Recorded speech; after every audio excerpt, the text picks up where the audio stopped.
Aloha. I only have 12 days before my graduation and this is my day 19 vlog. Ngayon papunta tayo sa Longs. Papunta tayo sa grocery. Kasi bibili tayo ng for dinner. And magluluto si Suzy for today. And hanggang ngayon hindi pa rin okay yung pakiramdam ko. Bibili rin kami ng gamot ni Suzy sa pharmacy ulit. Kasi parang hindi tumatalab yung gamot sa amin. Yung kailangan namin maging okay by this week kasi malapit na yung graduation. Ang pangit naman na graduate kami may sakit. Magkakaroon tayo ng maikling onting story time for today since Sunday ngayon. Pero basically, yung magiging vlog ko for today is ang pagluto ni Suzy.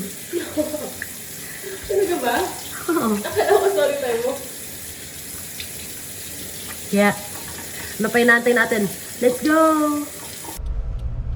Habang papunta kami doon, may kwento kami ni Suzy. Yan, yung name niya is Coco. Pusa siya. Tapos yung reason kung bakit Coco yung pinangalan namin sa kanya, although babae siya, kasi nakita namin siya sa ilalim ng coconut tree. Tapos ako kasi, hindi naman talaga ako mahilig sa pusa. More on aso ako. Tapos parang sinasabi ni Suzy na, ikip natin. Pinipilit niya ako ganon. Tapos sinasabi ko, busy tayo, ganon. Pero nakakaawa din naman kasi si Coco. So, ayan, kinip namin siya. Dali-dali,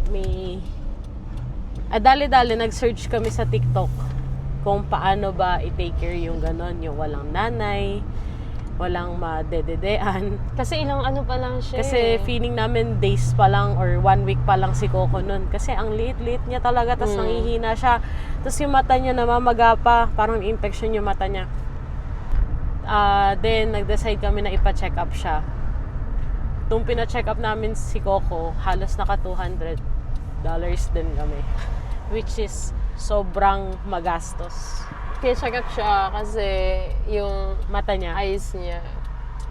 Mula nun, sobra ko nang in-spoil si Coco kung ano-ano na binili ko, mga laruan, mga pagkain niya na hindi pa naman pwede sa kanya pero binili ko na.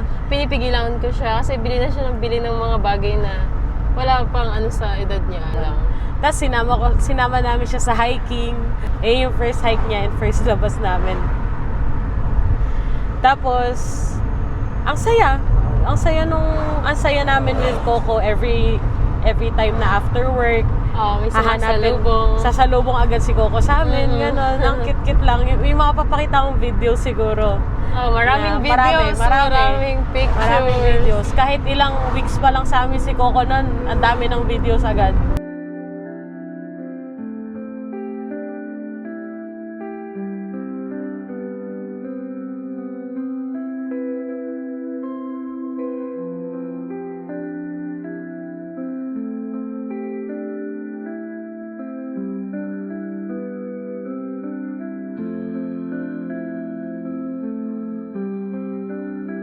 Fortunately,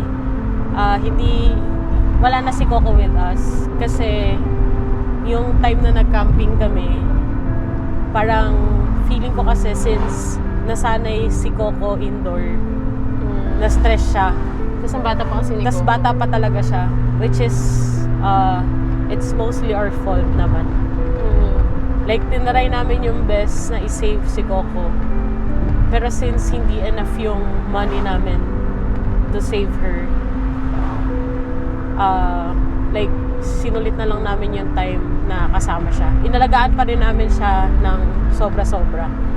Parang ginawa namin, naghanap ako ng remedy para gumaling siya. Tapos kami ni Suzy minsan every ilang oras nagpapalitan kami para alagaan si Coco, para bigyan siya ng medicine, ganun. Pero si Coco actually, nung huli na. Tapos, nung time na yon, okay si Coco, okay siya, natutulog siya. So, kami ni Suzy, sabi namin, kain muna kami sa McDo. So, kwentuhan kami. Pero parang kami pala dalawa ni Suzy, hindi na pala okay yung feeling namin nung during na nasa McDo kami. Pero di namin sinasabi sa bawat isa.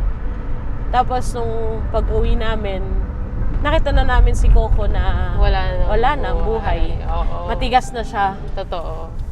Tapos sobrang iyak kami dalawa. Sobra. Sobra talaga. Parang ang tagal-tagal namin siyang nakasama na sobra. Yung iyak namin is parang sobrang tagal namin siyang nakasama. First week na namatay si Coco, umiiyak ako. And si Suzy din. Tapos ako, iba mag-cope si Suzy, iba rin ako mag-cope. Ako pinupuntahan ko si Coco every night dun sa pinaglibingan namin sa kanya. And si Suzy, hindi niya kaya. Ayaw. And magkaiba yung namin, pag-cope namin. Pero every day, pinapanood namin yung kanya-kanyang videos na ginawa namin. Yung pinost ko sa Instagram. Lagi ko pinapanood, naiiyak ako every day sa work. Kasi wala na nga si Coco. Kaya yun, before kami umalis ng car, like, Coco, love you. Minsan napapaisip ako na paano kung buhay pa si Coco ngayon, ano na kaya yung, gano'n na siya kalaki, gano'n. Kabigat kakulit. Tapos kasama na sa plan namin na isasama namin siya pag uwi ng Philippines. Naghahanap na rin ako ng way. Pero happy kami na nakilala namin si Coco kahit sa panandaliang time lang. Sobra. Ayun.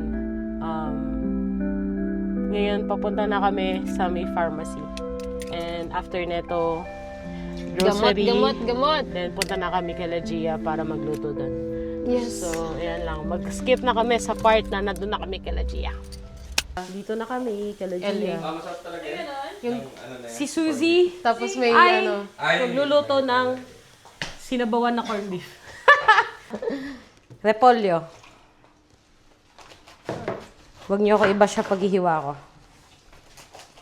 Oh, may meatloaf pa pala. Yan yung request niyo. Sige. Patatas.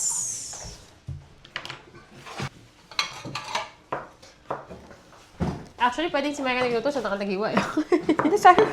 Okay lang naman kasi sa akin. Hindi, joke lang ako magluto. Kasi si Micah na laging nagluluto.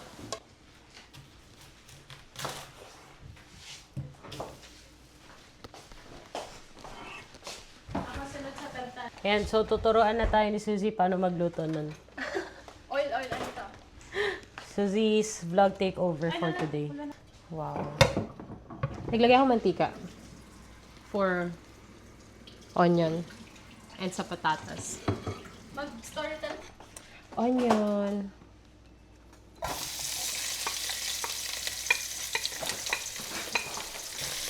Pahinga ni Micah ngayon sa pagluluto. Ayun. Ilalagay ko na rin yung patatas habang nagluluto yung Inano ko kasi nalalanta yung iba. onion. Kasi maluluto rin naman anyway. Lagyan ko na ng asin. Yung onion. And matagal kasi to.